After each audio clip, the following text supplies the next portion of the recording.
The morning sun barely touched the marble walls of Forest Lawn Memorial Park when Dr. Sarah Chen received a call that would change everything.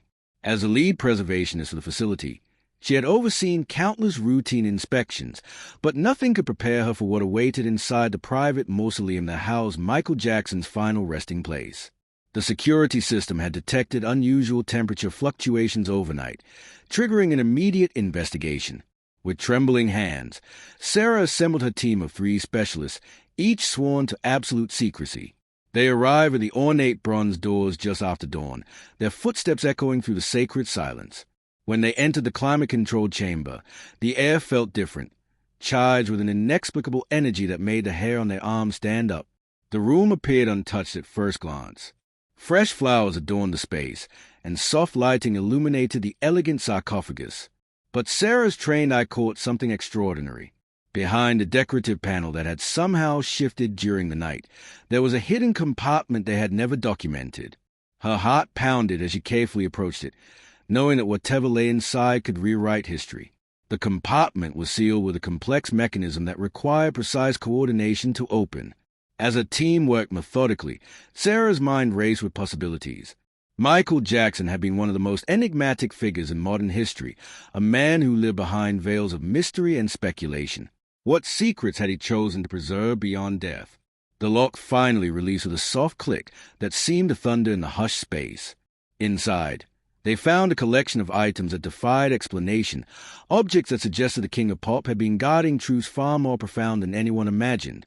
The discovery would spark an investigation that reached the highest levels of power. Sarah's hands shook as she carefully extracted the first item from the compartment, a leather-bound journal with Jackson's unmistakable handwriting covering every page. The entries began in 1985 and continued right up until weeks before his death. But these weren't the musings of a pop star. They were detailed accounts of something far more sinister. Michael had documented meetings with powerful figures from the entertainment industry, government officials, and individuals whose names sent chills down Sarah's spine. He wrote about a network that controlled far more than just music and movies. According to the journal entries, Michael had stumbled upon evidence of a vast conspiracy while at the height of his fame. He described how certain powerful people approached him after the success of Thriller, offering him unimaginable wealth and influence in exchange for his corporation. When he refused and threatened to expose what he'd learned, they began a systematic campaign to destroy his reputation. Every scandal, every accusation, every bizarre headline, Michael claimed they were all orchestrated attacks designed to discredit him before he could reveal the truth. His words painted a picture of a man trapped in a golden cage, knowing too much to ever be truly free. The journal wasn't alone in the compartment. Sarah discovered encrypted hard drives, photographs of secret meetings, and audio recordings that captured conversations between people who should never have been in the same room together. There were documents bearing official government seals, contracts with clauses that seemed to trade human dignity for profit, and evidence of financial transactions that connected seemingly unrelated global events. Michael had been building a case, collecting proof for over 2 decades, waiting for the right moment to expose everything. That moment never came. As Sarah's team began cataloging everything, the weight of their discovery pressed down on them. They weren't just handling artifacts, they were holding evidence that could topple empires and destroy countless powerful people. The temperature fluctuation that triggered this discovery suddenly seemed less like a malfunction and more like a message, as if Michael himself had orchestrated this revelation from beyond the grave, ensuring his truth would finally emerge. Dr. Chen made a decision that terrified her. She contacted investigative journalist Marcus Webb, a man known for exposing corruption regardless of the cost. When Marcus arrived at her apartment that evening, she handed him copies of documents that made his blood run cold. Michael Jackson hadn't just been a victim of character assassination. He'd been actively investigating child trafficking networks that operated within the entertainment industry's highest circles. The cool irony was staggering. The man accused of harming children had actually been fighting to save them. The encrypted drives contained names, dates, and locations that formed a disturbing pattern. Michael had used his wealth and connections to track private jets, document suspicious gatherings at remote estates, and identify children who disappeared from the system only to resurface years later, damaged and silent. He'd hired private investigators, funded rescue operations under false identities, and personally saved dozens of young victims. But his efforts attracted dangerous attention. The more he uncovered, the more vicious the attacks against him became. The allegations that destroyed his image weren't random. They were strategic strikes designed to ensure nobody would believe him if he ever spoke out. Marcus spent 3 sleepless nights reviewing everything. The evidence was overwhelming, but publishing it would ignite a firestorm. The documents implicated politicians, media moguls, technology executives, and entertainment legends. Some of the names belonged to people considered untouchable, individuals who shaped public opinion and controlled vast resources. Michael's notes revealed he'd approached authorities multiple times, only to have his evidence ignored or buried. He'd tried reaching out to journalists, but his reputation made him an unreliable source. Desperate and isolated, he decided to preserve everything and pray someone would find it after he was gone. The most chilling discovery was a letter Michael had written, dated just 2 weeks before his death. In it, he expressed fear for his life and certainty that his enemies were closing in. He wrote about feeling constantly watched, about threats made against his children, and about a final plan to expose everything if anything happened to him. He'd hidden backup copies of all evidence in multiple secure locations, creating a dead man switch that would activate under specific circumstances. Sarah and Marcus realized they were now part of that plan, carrying the burden Michael had borne alone for so long. Marcus decided to verify the evidence before going public, contacting sources within law enforcement and intelligence communities. The response was immediate and alarming. Within 24 hours of his first inquiry, his apartment was broken into, though nothing appeared stolen. His phone began displaying strange behavior, calls dropping unexpectedly, unfamiliar background noise, data usage he couldn't account for. A black SUV with tinted windows appeared outside his building, parked in the same spot for days. He was being warned, and the message was clear: back off or face consequences. But Marcus had spent his career refusing to be intimidated. He reached out to a trusted colleague in London, Emily Rodriguez, an expert in digital forensics who had helped expose major scandals across Europe.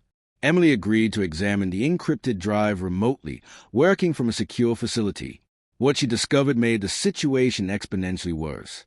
The files contained not just evidence of trafficking, but proof of money laundering operations that funded international criminal enterprises. The financial trail connected legitimate businesses with illegal activities, showing how dirty money was cleaned through entertainment ventures, real estate deals, and charitable foundations. Michael's investigation had been remarkably sophisticated. He documented shell companies, traced wire transfers through multiple countries, and identified the financial architects who made it all possible. He'd even infiltrated some of their digital systems, obtaining internal communications that revealed the true nature of their operations. The sheer scope was breathtaking. This wasn't just about one industry or one country. It was a global network that had operated with impunity for decades, protected by wealth, influence, and a carefully cultivated belief that such massive corruption couldn't possibly exist. Sarah, meanwhile, faced her own crisis. The Memorial Park's administration questioned why she'd spent so much time in Jackson's mausoleum. Her supervisor suggested she take immediate vacation time, a suggestion that felt more like a command. She realized the conspiracy extended even to her workplace, that eyes were watching everywhere. She met secretly with Marcus and Emily via encrypted video call, the 3 of them understanding they'd crossed a point of no return. The evidence was too significant to ignore, too dangerous to handle carelessly.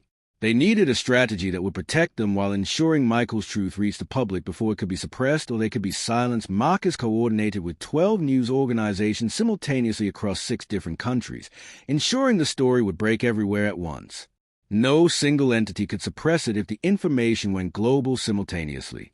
On a Tuesday morning that would become historic, the truth about Michael Jackson exploded across every major platform.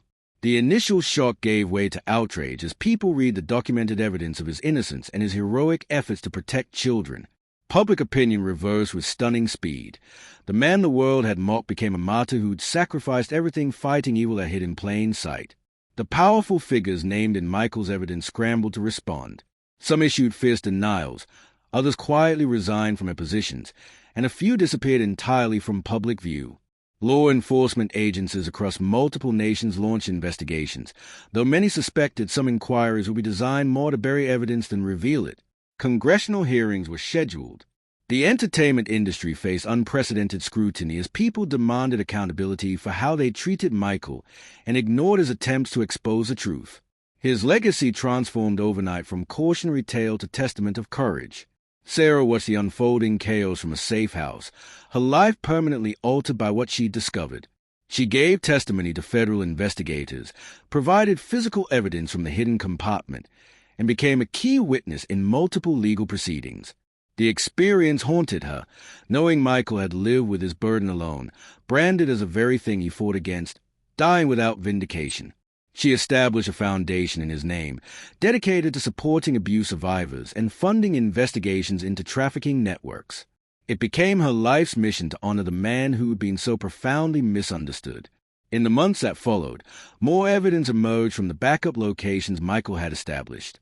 Each revelation added layers to the story, painting a fuller picture of his secret war against darkness. His children spoke publicly for the first time about their father's true character, about the nights he cried over children he couldn't save, about his determination to make the world safer despite the cost to himself. The Neverland Ranch, once considered evidence of his guilt, was revealed as a sanctuary where he'd housed and rehabilitated rescued children under the guise of eccentric hospitality. The chamber at Forest Lawn became a pilgrimage site where thousands came to pay respects to a genuine hero. Michael Jackson's music took on new meaning as people revisited lyrics they dismissed as fantasy, recognizing them now as coded messages about his real battles. His legacy was finally restored, his name cleared, and his truth vindicated. But for Sarah, Marcus, and Emily, the three who'd first carried his evidence into the light, the victory felt incomplete. Michael had deserved to see this justice himself, to know that his suffering hadn't been in vain, to finally be believed. Instead, he died alone with his secrets, trusting only that someday, somehow, the truth would find a way to emerge from the darkness he'd spent his life fighting. And ultimately, it had.